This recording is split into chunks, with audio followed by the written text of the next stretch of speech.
Hello, bonsoir, and welcome to the Get French Football News Show. I'm Nathan Staples, and joining me this evening are Eric Devin and Jeremy Smith. The 150th edition of this wonderful podcast is certainly cause for some celebration, but what better way to do that than have a jam-packed double week of news to get through? But before we discuss everything from Les Bleus to Ligue, here are the latest headlines. Lyon came on top of the road derby on Friday night as they dispatched with Saint-Etienne in a 1-0 victory. Jason Denaye's finish moves Ligue into second place, despite Raphael seeing red with 20 minutes to go. On Saturday, Mbappe and Neymar-less Paris Saint-Germain are still racking up the wins as they won 1-0 against Toulouse. Edinson Cavani grabbed a goal in the first 10 minutes as the champions warm up for their huge midweek clash against Liverpool. In the multiplex, Monaco finally have a win under Thierry Henry as Radamel Falcao's second half strike earned them the win at Caen, while Bordeaux rued the correct rulings of VAR as they were held goalless at Dijon. Guingamp are 5 points adrift at the bottom of the table after a 2-1 loss against Reims. Majid Waris's late strike earned Nantes a 1-1 draw against Angers, while Nîmes got back to winning ways with a 1-0 victory at Strasbourg. On Sunday, an Andy Delors double was not enough for Montpellier to topple Rennes, who had Hatem Ben Arfa grab his second goal for the club in their 2-2 draw. Lille are now winless in their last 4 games in all competitions as they lost 2-0 at the Allianz Riviera against Nice. Patrick Vieira's side have now won their last 5 in all competitions, keeping 4 consecutive clean sheets in the league. The final game of the weekend saw Marseille thank Florian Thauvin for his hat-trick in their 3-1 win over Amiens. They came from behind, and that moves them just 2 points away from second place. And that's all for now, but to keep up to date with all the news in the world of French football, head on over to our website at www.getfootballnewsfrance.com and follow us on Twitter at GFFN. We start this week on the international front as we've just gone past the final break until the new year. We've got a good 4 months of Ligue 1 to look forward to. So let's try and go back to how Les Bleus failed to reach the Nations League final. They were pipped to the post by the Netherlands, having lost to the Dutch in their first game. They managed to win in their friendly against Uruguay, but a draw for the Netherlands in really surprising circumstances, really, against Germany has saw them into the final. Eric, focusing on that game about a week ago now against the Netherlands, did you feel like the French didn't really go all guns blazing into this one, thinking that, okay, a point would have got them over the line? They maybe underestimated the improvements that the Dutch have made under Ronald Koeman? I think that's a fair thing to say, but I think that what this match came down to for me was desire. I think that the energy and the drive with which we saw the Dutch play, I mean, even Memphis Depay, who's not exactly known for his consistency in terms of work rate during his time with Ligue 1, was aggressive. You had Dumfries and Bergwijn playing with a similar verve as well. The defenders, I think, are really good. Matthias de Ligt continues to look a real impressive player. And this was a match that, upon reflection, could have been a much heavier defeat. Hugo Lloris pulled off any number of fine saves. He was arguably the man of the match. And I think it just may be a case of certainly maybe some players a little bit tired, a little bit more focused on what's happening for them at the club level. But also I think that, there's a bit of a crisis, not a crisis here, but a bit of a question for Didier Deschamps is how he continues to motivate this team, given the success that they've had in their last 2 tournaments. And I think that that's something he needs to figure out. And also a plan of succession. I think that you look at players like Matuidi, Adil Rami, Mamadou Sakho. I think that he needs to continue to let this team get younger and get better and take chances. And we saw how well that worked with Titi at the Euros 2 years ago. We saw how well that worked with Lucas Hernandez and Benjamin Pavard this summer. So you have a player like a Ferland Mendy, like a Tanguy and Dembélé, who are younger players who are being given their chance. He needs to continue to take those risks and allow younger players to come through and impress. Issa Diop, I think, is a player who deserved a chance with the full setup. Aymeric Laporte as well. So I think that France have, a lot of questions to answer at this point in time. I think that the Dutch deserve a lot of credit for their improvement, but how Deschamps is going to sustain success is going to be not an easy. He's realizing it's not an easy question to answer, and I think that how he answers that is going to have a lot to do with how France play out in the next 6 to 8 years. I mean, the level of young talent this team has, you could have them really go on a Spain-like level of successful performances, or they could be a flash in the pan. So Deschamps is sort of at a crossroads as to how to get that right, and he needs to, take a tough lesson from that match against the Dutch and work on how he can build on things going forward in March for the next set of friendlies. You could argue in some cases on this one, Jez, that they had a couple of players missing, but at the same time, I seem to be other ways. And Deschamps was saying that they didn't feel like they played like champions in this one, which is a mild reflection on a 2018 that we'll come back to, really. But at the same time, with the chance to get to the Nations League, a tournament for the first incarnation, everyone always tries to remember the first winners of a tournament. Is there a tinge of disappointment that they've not got to that final stage, or conversely, the players might be quite happy that they've got a summer off this time? I think there's an element of both. It's another trophy. It's another sort of chance to get a shortcut to the Euros, and it's a chance to sort of assert their authority and make a statement and say we're world champions. We're tough to beat. So there's definitely good reason to be motivated, but at the same time, it is only the Nations League. It is still a tournament that no one seems entirely sure how seriously to take it. And the fact is, France are world champions, and they started 2018 with one main objective, and they achieved that. And I think it is only natural that there is going to be a little bit of a drop off in terms of motivation, probably form as well. And the 98 team as well talked about how it's difficult for the first few months or first year or two afterwards to sort of really motivate themselves. And they had some really sketchy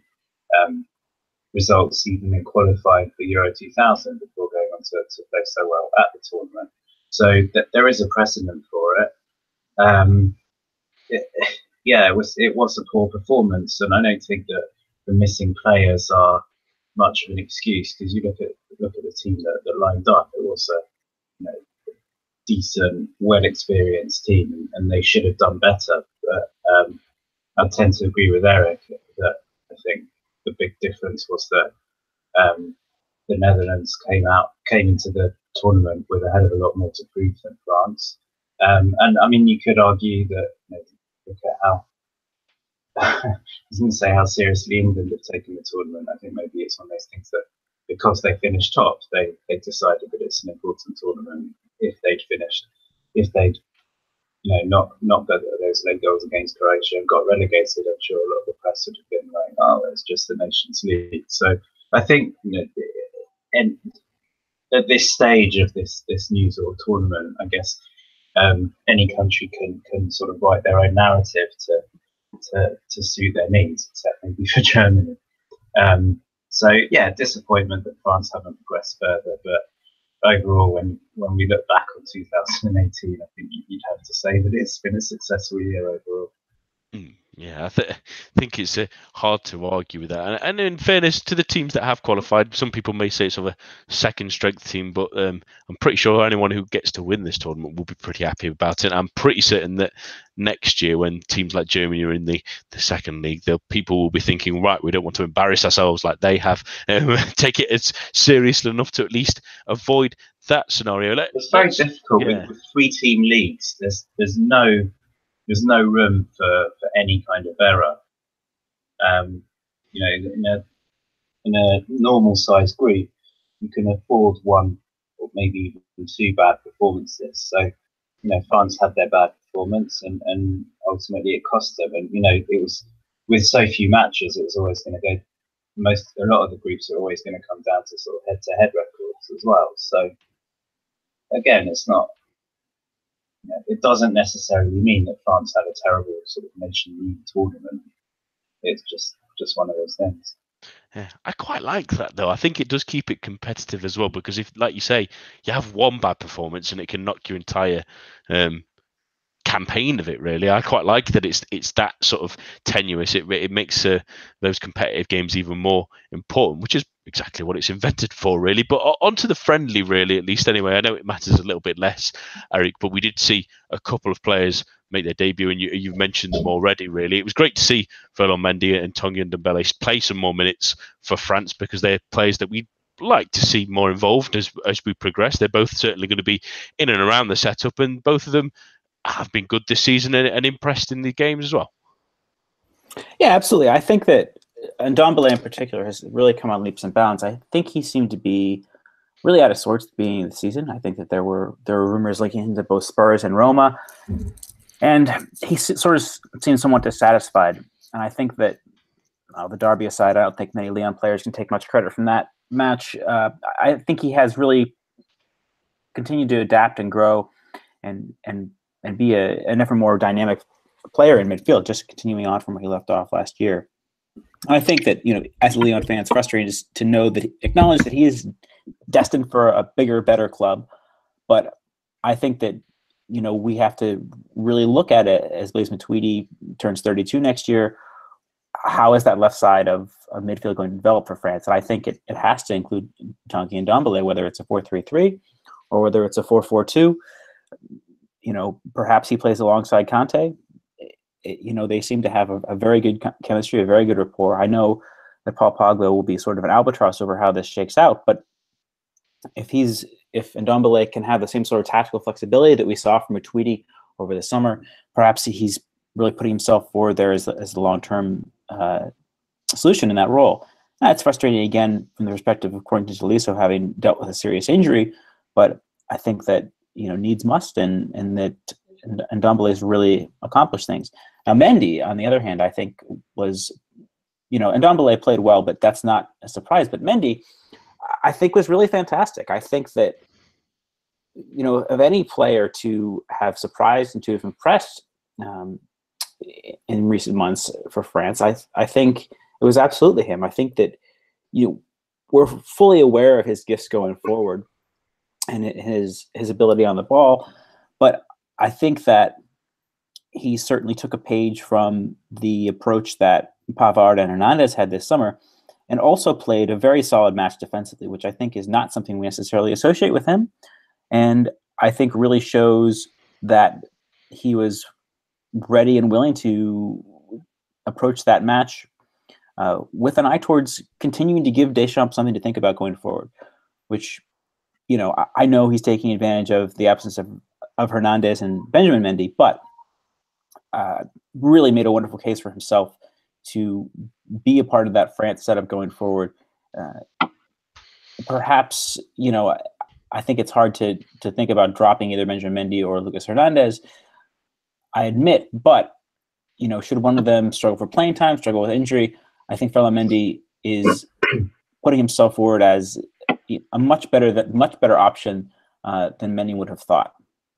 And I know it sounds a little bit strange, but having a third option isn't bad, especially when the third option that they needed come that Netherlands game was Luca Dean, and he didn't really exactly cover himself in any kind of glory. Let's leave it at that, I think, is maybe the best way to put it.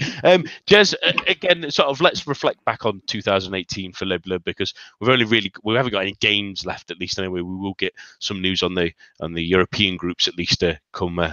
I think it's December 2nd or 5th or something. So sometime in December, at least anyway, we'll get news on that. So we'll talk about that at least anyway. But heading back to 2018, really great campaign to get to the World Cup. Did excellent to get through that and battle through that and win it, which is terrific. And the new blood that keeps seeming to come out of every single crack at France at the moment, which Deschamps is at least slowly introducing, shall we say, regardless of them obviously being a little tinge of disappointment at the end. It's been an unbelievable year. Yeah, it's the sort of good thing and bad thing about France is, as Eric alluded to earlier, there's such strength in depth, certainly in certain positions anyway, that people from the outside are always going to say that France should be doing better. You know, Deschamps got a lot of criticism from various quarters for not winning the Euros, which I still think was very harsh. So they are going to come into tournaments as one of the favourites, but I think it's very difficult nowadays, really to sort of highlight any individual team as out and out favourites, however good their squads are. And Germany proved that this year. Spain have proved it a couple of times in recent times. I think that there's so much emphasis on the Champions League now that I really do think that international football sort of takes a back seat, and a lot depends on how tired or fit your top players are by the time it gets to a World Cup or Euro summer. So, you know, France are always going to go into the tournament as one of the favourites, but I do think it was, for me, they were not one of the out-and-out favourites, and I think what Deschamps did was absolutely brilliant. And you know, I don't think anyone can particularly say that they were always fabulous to watch. And you know, certainly when you look at, for example, their sort of possession percentages, they were not high at all. But he found a way to sort of galvanise a team which clearly had an amazing spirit, and not only that, but you know, played to some of their strengths to ensure that the little that they had of the ball, they used extremely effectively. And you know, the sort of, obviously they won it against Croatia, and arguably that's another example, because certainly for the first half, it's hard to argue against Croatia being the better team. Really, the sort of peak France, peak 2018 France was probably the semi-final, where you know, still the Belgians are moaning now about how they played the better football and deserved to win. But even in terms of shot count, I think France won it 19-9. So, you know, yes, they didn't have the possession, but it did not mean that they weren't an attacking team. It's just that they transitioned brilliantly. And, you know, with players like Pogba, who I thought was it's weird to say, but in a way I thought he was a revelation during the World Cup, because he'd been disappointing for Man United for a while, and even for France for the most part. And it was like he went into that tournament kind of possessed, saying, "This, you know, I'm going to grab this by the scruff of the neck." Look, Griezmann, who just continued his good form of recent years, and I said a couple of times during the knockout stages, I actually think his performances are massively underrated. Varane was just a class act throughout the tournament, and you know, whether it was coincidence or whether you can attribute all of that to Deschamps, as I said, sort of building an amazing collective that worked for each other, that you know, that it was a deserved victory. And going forward, it would be nice to see them sort of break the shackles a little bit more and use their attacking players. Again, I think it's easier said than done. I think take Mbappe, for example. I do think that he needs to rein in his arrogance a little bit. You've got, you know, slight disciplinary problems with Dembele, and yeah, there is the problem of who exactly should be playing on the left. So not everything is perfect, but you know, the team that they've got and the talent that they've got, while again I don't think they go into any tournament necessarily the out and out favourites, you know that they've got the capability to beat absolutely anyone on their day, playing a defensive based football or an attacking based football. And I really think that there's the tools there, not necessarily to build a kind of you know, equivalent of Spain in terms of a sort of dynasty, but certainly they shouldn't go into any match or any tournament fearing anyone. absolutely. And how nice of Deschamps to go out of the way and allow us to just completely focus on England winning the Nations League come this summer. But we'll cross that bridge when we come to it. Back to League football now, and we've had a terrific weekend back, and we're going to concentrate on League until March time will be really nice. It's always nice, this nice chunk of League football, and what a way to start it for Thierry Henry, at least, Eric, because he'll be delighted he's finally got off the mark, really. It's taken 6 games, but Monaco managed a 1-0 win against Caen this weekend, which relieves some of the slight little bit of pressure on him, at least anyway. You want to get that first win out of the way, and you want to try and motivate things with players slowly coming back as well. This is something they can start to build on, isn't it? Yeah, well, no. I'm sorry. Against the Caen side, missing, I think, 3 defenders. They were missing Mbengue, Gilbert, and Genevois as well. I think that there's nothing you can really take from that match. Unfortunately, I'd like to give them praise, but Caen are not a great team defensively at the best of times, and playing against a short squad that also was missing Enzo Crivelli. I don't think there's anything to be taken from this. I think that it's not a bad match. It's not bad to have the points, but the fact of the matter is, I think that any talk of a real revival or lessening the pressure on Henry is a little bit premature until this team can show some modicum of consistency. I hate to be harsh. I know Henry, needs time to progress, but this team's not just not where it needs to be. I think that if they can, again, focus on getting some of these players back from injury, then perhaps there's an opportunity to really improve and start to climb up the table in a meaningful way. But if we look ahead at the weeks to come, I don't know that Montpellier at home next week, certainly not an easy match. And they've got Nice at home in a derby in 2 weeks' time. Things aren't going to be any easier they've got Lyon away in a match that's been moved up for the Chinese market.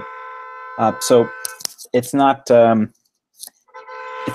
it's not anything that's going to be made easy for Monaco in the weeks to come. No, absolutely. There's still some tough games to go, and they were just happy, Jez, that for one thing they managed to grab a goal, which has been in short supply before the international break, and at the same time they've also shut the door, if anything. And yes, injuries have played it to other teams, but injuries have not really helped Monaco out. But let's say not building at least from this result, but what things does Henry need to still focus on? They've obviously had that international break to work on a few things.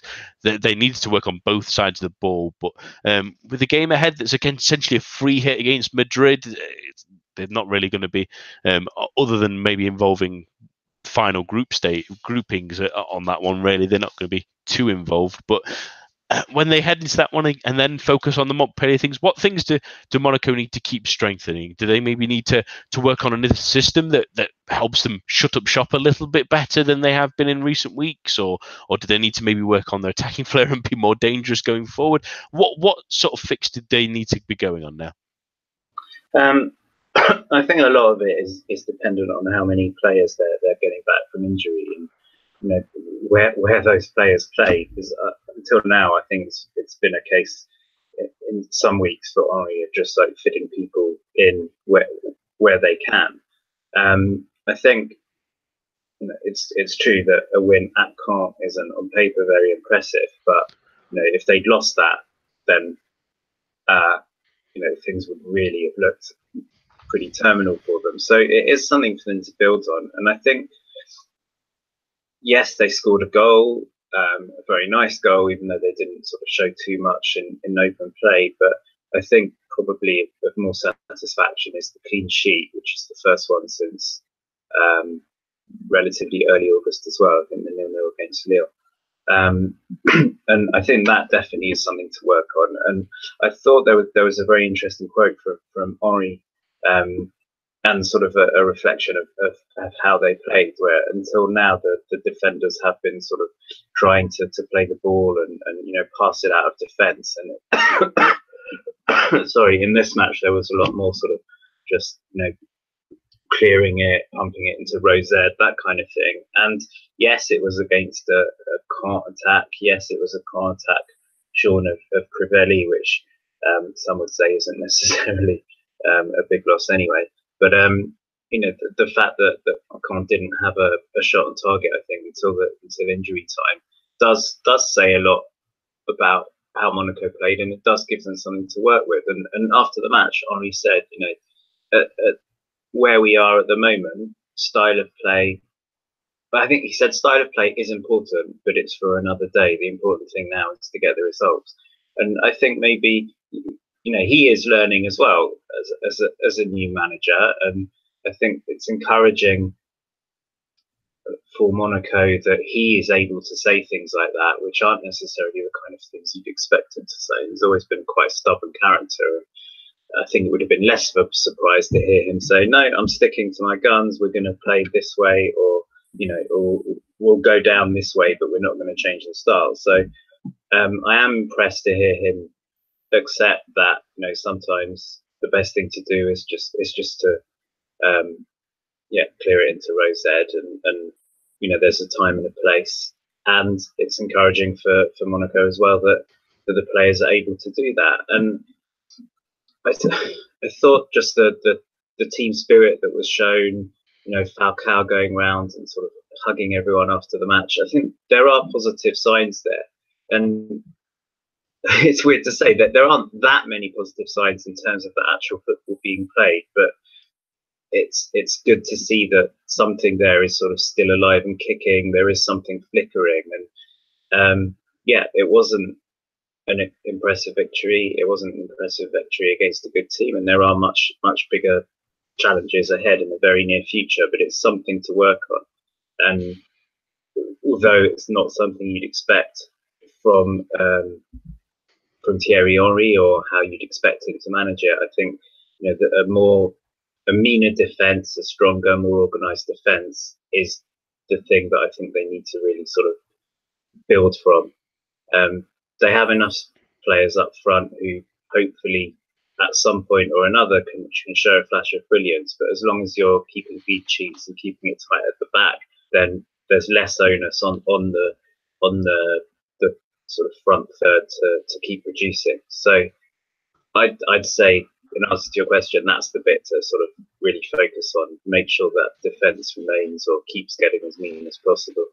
Yeah, they need to have their mean face on a little bit more often. It would just be funny to see an Henry team try and be stronger defensively. Maybe it's not his expertise, but he should have the men around him to help with that. But a team that's surging, really, a little bit quietly, in all honesty, is Nice, Eric. They've won their last five in all competitions, 4 clean sheets in the league, which is really great news. We were mentioning earlier on in the season that they struggled to score consistently, really, but they weren't keeping teams out often enough. That's significantly changed in the last couple of weeks. I mean, keeping Bordeaux out, keeping Amiens out, Nîmes, they weren't necessarily the headline makers, which is maybe why it was a bit quieter than usual. But the win against Lille this weekend, earlier today, really terrific marker for them to lay down against a side that is sliding a little, but has had a terrific start to the season and can be so dangerous in attack. Yet they're only 3 points off them now. How has Patrick Vieira turned this round after what was really a disappointing start? They've now are right up in there.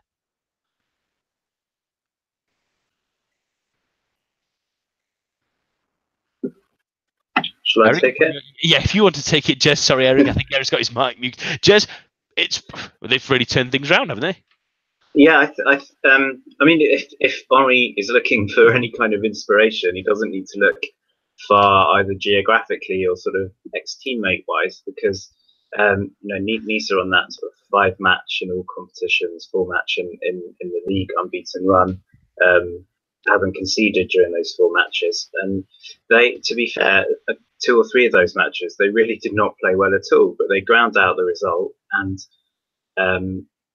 the match this weekend, I think, was a sort of marquee match for them this season. I think it was definitely the best match they've played against strong opposition as well. Who who had a decent game. They were doing what they do well, breaking quickly and really posing a challenge. And you've got players like Malang Sarr who really stood up and is really maturing into a very good player, as we knew he would be.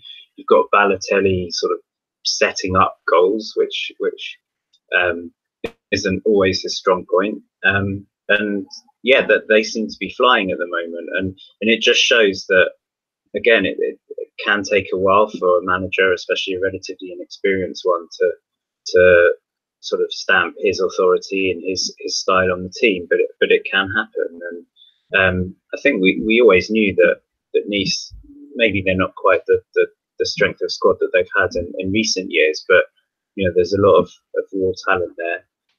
Raw talent is probably a phrase that could have been invented for someone like Saint-Maximin, who sometimes looks a little bit too raw, even though that it's obvious that there's a potentially great player there. But gradually, Vieira's sort of bringing the best out of them, getting them to play as a team again.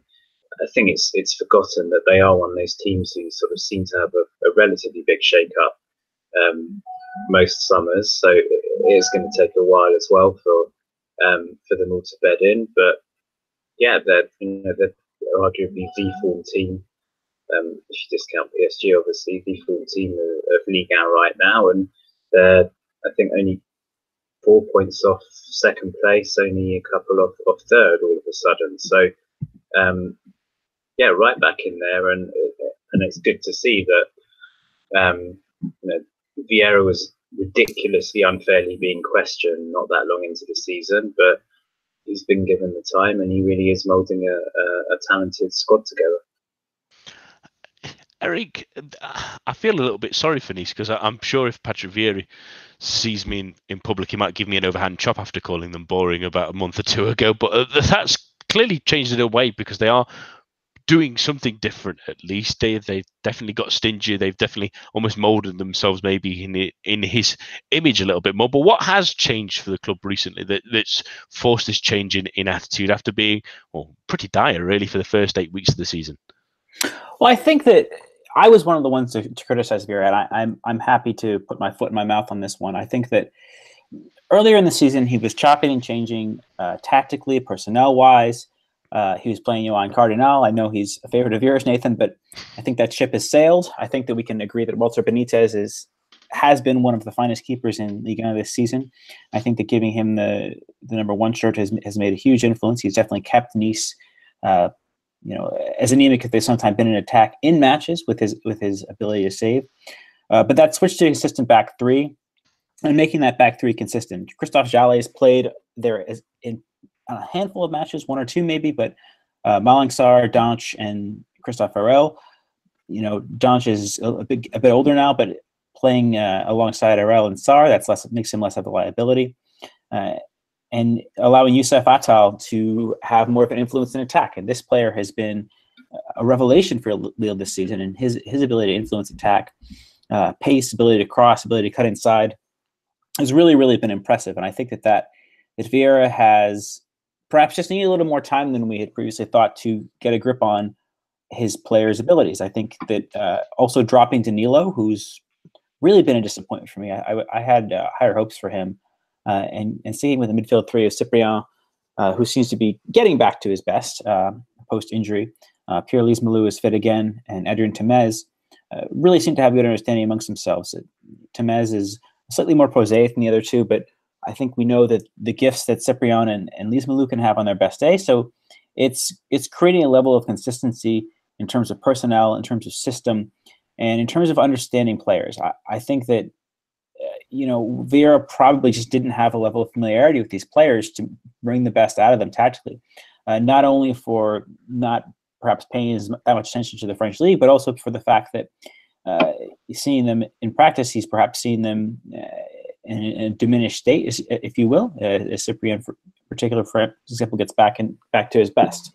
So I think that, given the slip-ups we've seen this weekend from likes of Lille and the likes of Montpellier, I think that we're going to continue to have a very open race for the top 6 and perhaps even the top 3 this season. I'm not saying Nice have the capability to do that, but the fact that they are unencumbered by European play, and the fact that there does seem to be some amount of depth. We look at the likes of Remy Walter, Jean-Victor Makengo as being options in midfield, Racine Colli, Olivier Bascagli. There are other options for Nice. As I think we want to see a little bit more in terms of attacking options. I think Saint-Maximin, Balotelli on current form, and Malita aren't going to be enough to allow Nice to keep things on pace. Perhaps adding another striker, maybe even letting Balotelli go in the winter might make the most sense. But I think that, Vieira, after a pretty rough start, he looked pretty clueless about a month into the season.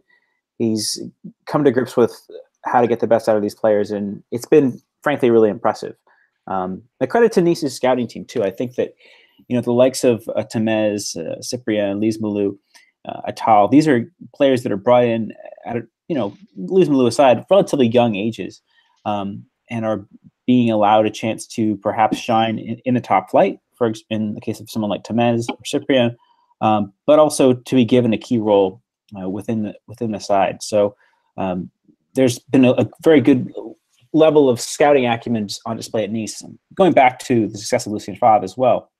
And it's been really nice to see that continue to come to fruition. We know that needs must in terms of finances in Ligue, and to have Nice looking like they're potentially going to be able to sustain some of those success under Vieira is really nice to see.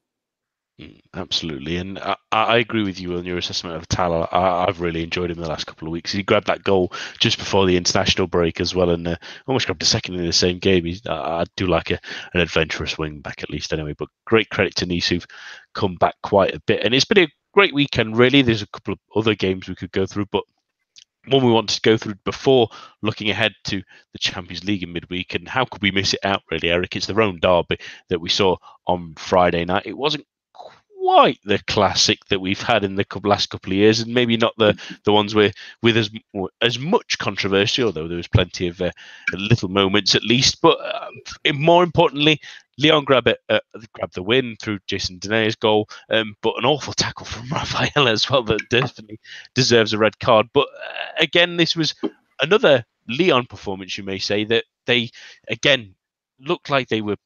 Well, they looked second best at times, but they grabbed the win that they needed ahead of an interesting Champions League game that we'll come on to. But a win is the most important thing in these kind of games, and even though it was pretty tempestuous, that's all that Lyon will be bothered about.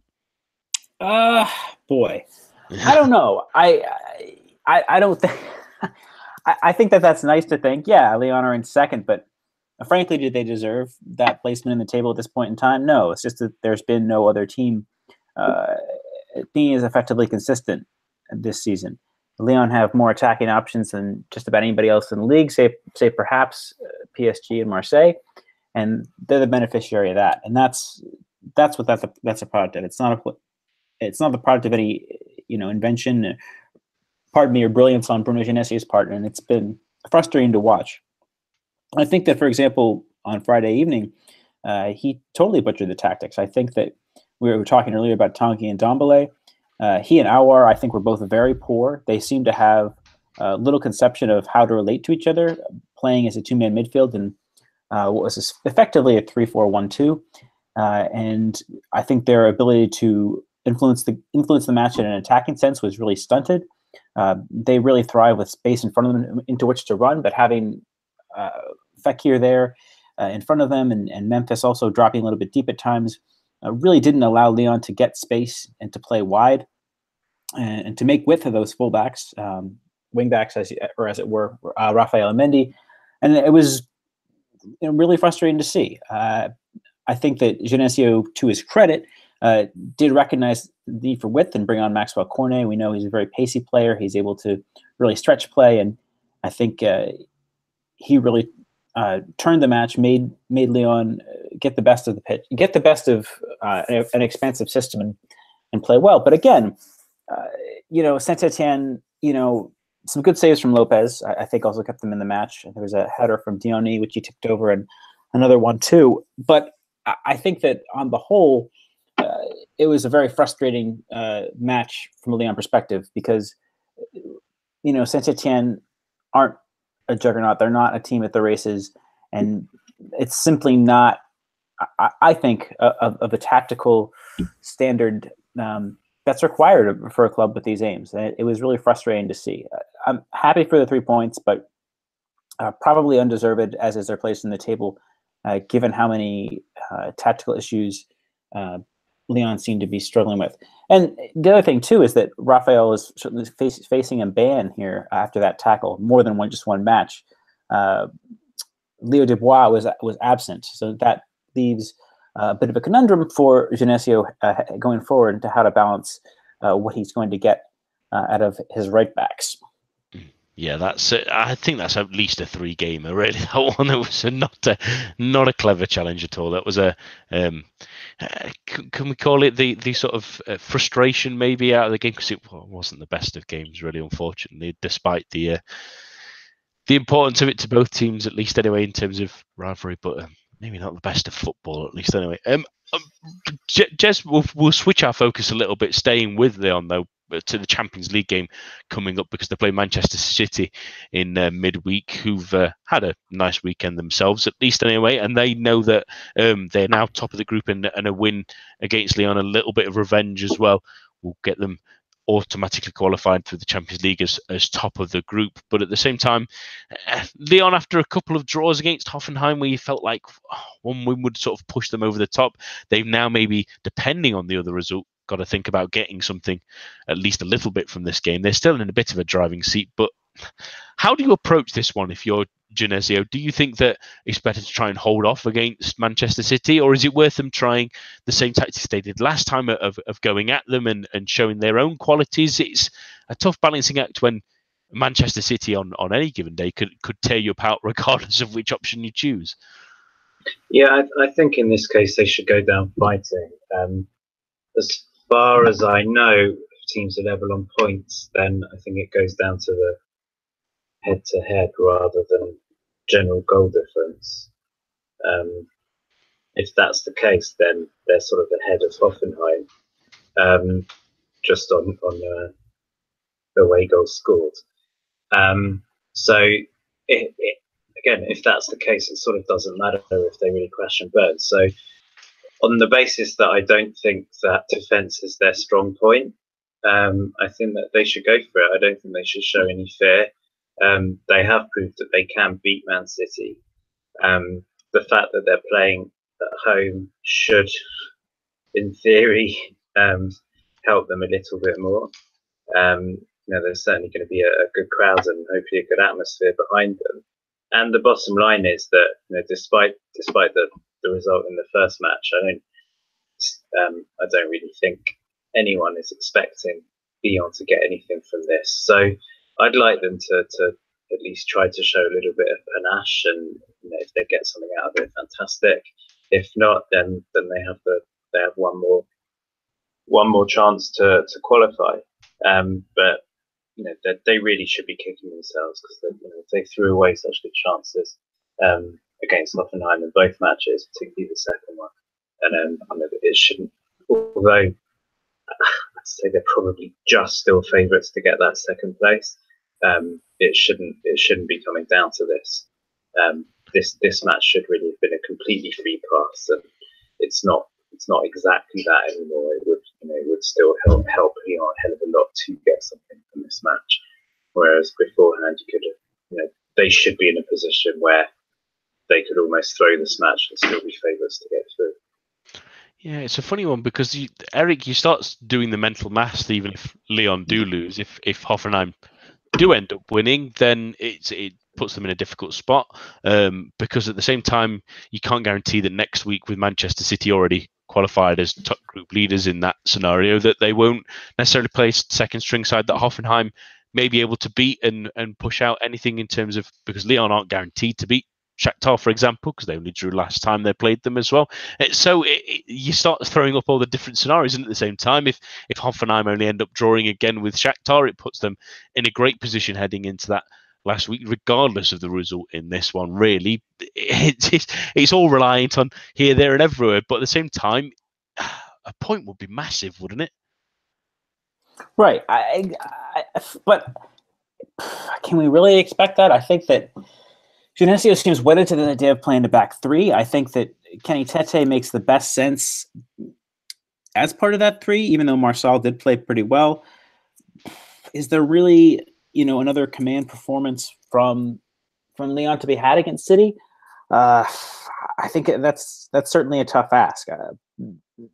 Going for it, I think, as Jez says, makes the most sense, but at what risk? I think that's the issue. But shutting up shop, I think you're not going to really expect to ask for something. I think that there is a potential that there could be more joy to be had in playing more vertically or a counter-attacking side, starting Cornet, starting Aouar, and trying to stretch play. But whether Genesio has the vision to do that or not's another question. I don't know. My thoughts on Genesio are very much like a pendulum. I'm happy with what he gets out of limited resources one moment, frustrated with not making seemingly obvious decisions the next. And I think that, he perhaps rode his luck this weekend, and perhaps that luck is due to run out. So that puts the emphasis on, again, a very, very important match against Shakhtar in 2 weeks' time, which I look forward to with no small degree of trepidation. And one match we're certainly looking forward to this week is the big one, really, of this Champions League round for many people. It's the one on Wednesday night in Paris as PSG take on Liverpool. They is concerns still that they might be Neymarless and Mbappé-less again in this one, Jez, but they've tried everything to try and get them fit, at least anyway, because they need at least one of them, you would think, to try and help with this game that's come down as a cruncher now. That Paris Saint-Germain are currently third, with Liverpool above them, a point ahead, with Napoli heading to face Red Star, who are also still involved, but and don't count them out yet, really, is the best way to say it. But at the same time, for PSG, this is the big one, because if they lose this one, they really, really run the risk of running out unless something surprising happens in between the Italian team and the Serbian team. All the chips are down on this one. They have to go at home and win this one, don't they? Yeah, sorry. I suppose we could get in trouble if we say anything about the likelihood of things happening between Italian and Serbian teams. But I mean, PSG in a way should count themselves lucky that they're in this position, because for the most part in this sort of league campaign, if you want to call it that, they've been diabolical, and their position, only a point behind the two leaders flatters them. I would argue that the first half against Napoli in the last match was actually the only decent half they've had so far in the Champions League this season. And to only go down by one late goal at Liverpool, to get two draws against Napoli, and for the bonus of Liverpool losing at Red Star, actually puts them in a very good position that you could argue they barely deserve. So you'd sort of hope that they're going to grab that second, third, fourth chance that they've been given with both hands. And we know that PSG on their day do have an extremely good team, and if they all decide to turn up and play as a team, they are capable of beating everyone.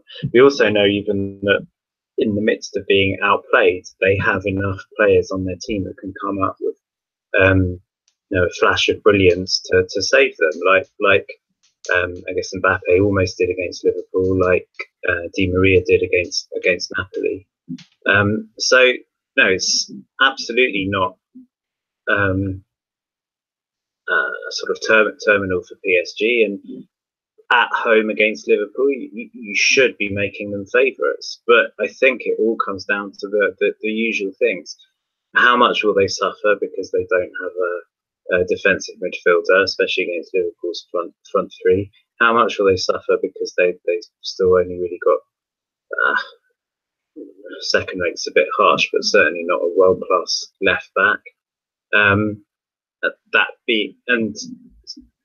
being said, you'd expect Liverpool to score at least one. So can PSG put enough together to make sure that they outscore them? I think Mbappe probably will play. Neymar seems a little bit less clear. I'm not sure that it would be necessarily to PSG's disadvantage anyway if only one of those two is playing, because I think it brings Cavani into the game more. So certainly I think PSG have the capability to win it. But for me, the most shocking thing for a lot of this campaign so far hasn't been. It's not shocking that they're lacking a defensive midfielder or anything like that. But there's been matches where they just haven't looked like they've cared, and that's the shocking thing in the Champions League. I've always said that for me, in a way, this is kind of a transition year, and I think it would be a surprise if they did go far in the tournament this year. But the least you'd expect is that they play with a little bit of heart, and we often haven't seen that. With like I said, with the sort of third, fourth chance that they're on, the fact that they could even aspire to be winning the group, but certainly qualifying from it at home, Champions League night against one of the sort of traditionally, historically great Champions League or European Cup teams.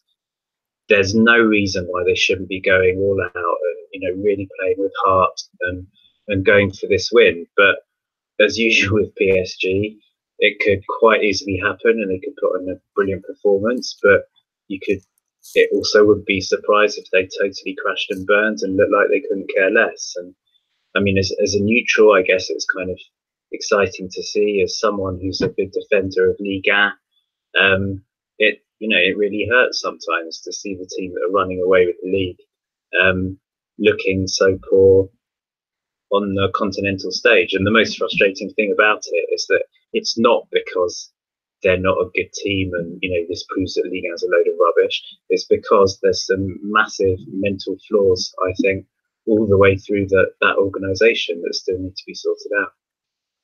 And that's the interesting point that Jez makes, Eric, that the worries about Neymar and Mbappe's fitness, with the Frenchman more likely than the Brazilian at least, it may be a blessing in disguise for one of them maybe to play with, especially in this game. In the reverse fixture, you could argue that because of Mbappe and Neymar, there was a lot more stress on the fullbacks, especially with Liverpool's attacking duo doing so much work as well, and then being a little bit more limited, shall we say, defensively at least. Anyway, it put a lot of pressure on them. So in actual fact, maybe Paris Saint-Germain in these competitive bigger games better with maybe one of them missing, or if both of them were fit, maybe an Edison Cavani coming out to help out, sort of give an extra midfielder in there potentially. Is that the balancing act they still need to get right? And with an injury like this, maybe it is something that forces them into something that might show how they can compete at a Champions League level. Well, I mean, their farthest progress in the Champions League was achieved without either of them. So that is something to consider. I think it's hard to say. I think that if you have, say, a front three of Cavani, Di Maria, and one of Diaby or Draxler, whether Draxler plays as a midfielder or not, I think it remains to be seen. But I think tactically, with Tuchel playing a 3-4-1-2, I don't think they are, because I think that Tuchel's proclivity for playing three at the back allows them a little bit greater freedom in that role. And the frustration they've had, I think, bearing that in mind, is perhaps more down to, how poor Juan Bernat's been at way too many points this season. I think that, again, I've said it before this season, they're missing Levin Kurzawa, which is a pretty big indictment of a team having spent that much money. I mean, Kurzawa's been, a fitful presence when fit. He's certainly not very much on the defensive side. So I think that PSG, if they do get eliminated, perhaps this will be the kick that they need to really take a holistic look at that transfer policy and things to change and to build the team. But yeah, I don't know. I think that unless Tuchel wants to play a 4-3-3, I don't think that this team is better without Mbappe and Neymar. I think that's wishful thinking vis-a-vis their work rates versus what they can do with the ball at their feet. Absolutely, and it's going to be a barn burner, isn't it? It has a chance to be with the attacking talent on play, depending on even if they are missing them, both of Mbappe and Neymar, there's still plenty on that pitch, and it's going to be an entertaining one. I'm sure a lot of Ligue 1 fans will be looking at the calendar and the coefficient as well, with Monaco, who we might as well not mention. And I mean, we would have probably touched on the Europa League, but we've got Marseille out, Bordeaux out, both very disappointing. Rennes need results to go their way, and also 2 victories in a row to even try and get there, and they might not even have the chance should the other 2, Astana and Zenit, draw against each other in the next game. They might not even have a chance in that one, so we'll shift those to one side at least anyway for tonight. But we'll finish with my favourite part, and that's our Ligue 1 snapshots. And I'll start with yourself this week, Eric. What's your Ligue 1 snapshot? Yeah, I just think that Nîmes won again. I think it's no coincidence with Teji Savanier driving the engine for that midfield. I think that he is a fantastic player, and that for all that Nîmes were being big up in Ligue 2 with down to the play of Aloui and Bosuk, and what we've seen from Sada Thioub this season. I think that Savanier makes that team tick, as we have seen by how poor their record was in his absence after that dust up with Mbappe. And I think that, if there are teams looking for really a do-it-all midfielder, perhaps he's a player who I believe can do a lot better than Nîmes. No offense, I like watching them play when they're at their best. Thinking about that match against PSG in particular earlier this season, they've been a great addition to Liga. But I think that he's his all-action type of play, ability to spray passes wide to get a goal. I mean, he's almost. I hate to say he reminds me of Steven Gerrard, but I think that there might be a Ligue 1 version of that. And given the influence that he's had on matches so far this season, he's been really, really impressive. And he was at it again with an assist in the win over a Strasbourg side who've been very, very strong this season. So well done to Savanier, well done to Nîmes for climbing back up the table. That front foot forward style of football has been a really positive addition to the league, and I think a lot of that goes not necessarily to the flair players, but to Savanier being that engine in midfield. Jez, what's your snapshot? Mine is the sort of little incident of karma that happened during the match tonight. In the end of it had no effect on the result, and it had no effect on even Thauvin. But Thauvin was on a hat-trick. His second goal was a fantastic free kick that, by the way, was absolutely never in a million years a free kick. So they can rightly feel hard done by that.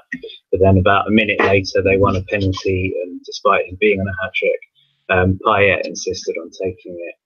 And I have to admit, I did quite enjoy that he didn't score the penalty. And Gertner, who I think is a lot of sort of neutrals' favourites as a goalkeeper, pulled off a good save with his feet.